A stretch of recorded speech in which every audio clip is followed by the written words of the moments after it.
ٹھیک ہے. اچھا ایک اور چیز ہے پیدائش اور ظہور. اب ایک مکتب فکر ہے جو کہ لفظ ظہور کا استعمال کرتا ہے اور ان کا ماننا یہ بلکہ ایک اوورال یہ سوچ ہے کہ جو ظہور ہوتا ہے وہ پیدائش سے مختلف ہوتا ہے, اس میں وہ چیز نہیں ہوتی جس طرح سے عام پیدائش میں خون گندگی معاملات ہوتے ہیں.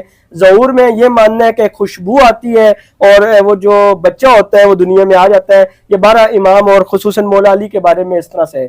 تو اہل سنت کے ہاں ظہور یا پیدائش آپ کیا مانتے ہیں اور اس میں آپ کا کیا موقف ہے؟ دیکھیں میں یہ عرض کر دوں کہ یہ جو اپنا ظہور والا معاملہ ہے کہ کسی کا ظہور ہو جانا اور وہاں پر ظہور, اور پہلے اس چیز یہ آپ ذہن میں رکھ لیں کہ ظہور اور ولادت میں فرق کیا ہے.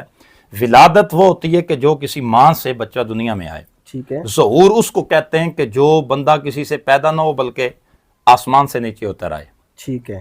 یہ پہلی چیز سمجھ لیجئے. اور اہل سنت کے ہاں ظہور مولا کائنات کا ہم نہیں مانتے بلکہ اہل سنت کے یہ اہل تشیع کا نظریہ ہے. ولادت تو ہم تو یہ کہتے ہیں مولا علی کی ولادت ہوئی ہے, ظہور کا اور معنی ہے. وہ جو اہل تشیع جس سینس میں ظہور کا معنی لیتے ہیں وہ ان کا اس کا اپنا معنی ہے. اہل سنت جس سینس میں ظہور کا معنی لیتے ہیں وہ اپنا معنی ہے. تو اسی طرح امام مہدی کا جو ظہور ہے آپ کے امام مہدی کے حوالے سے یہ کہ امام مہدی پیدا تو نہیں ہوں گے نا, ان کا زمین پہ ان کا ظہور ہوگا, وہ اتریں گے زمین پہ, آسمان سے زمین پہ آئیں گے. تو مولا کائنات ہم تو جناب من حضور کے لیے بھی ظہور کا لفظ نہیں کہتے, حضور پیدا ہوئے ہیں.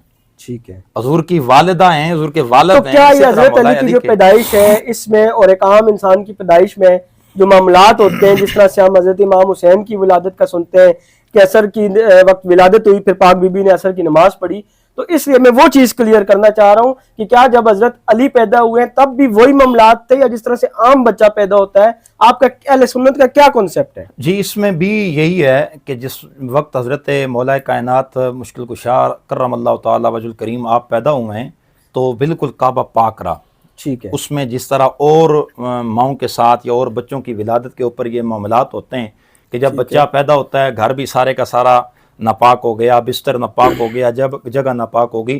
اور اہل سنت کے ہاں یہی ہے کہ حضرت مولا کائنات کی ولادت کعبۃ اللہ کے اندر ہوئی ہے, لیکن آپ کی ولادت عام بچوں جیسی نہیں تھی, بلکہ جب حضرت مولا کائنات پیدا ہوئے ہیں تو نہ وہاں نجاست تھی, نہ وہاں کوئی گندگی تھی معاذ اللہ, نہ کوئی کعبہ وہاں ناپاک ہوا, بلکہ جس طریقے سے مولا کائنات دنیا میں آئے ہیں تو وہ عالم یہ تھا کہ ہر طرف خوشبو ہی خوشبو پھیل رہی تھی. بے شک.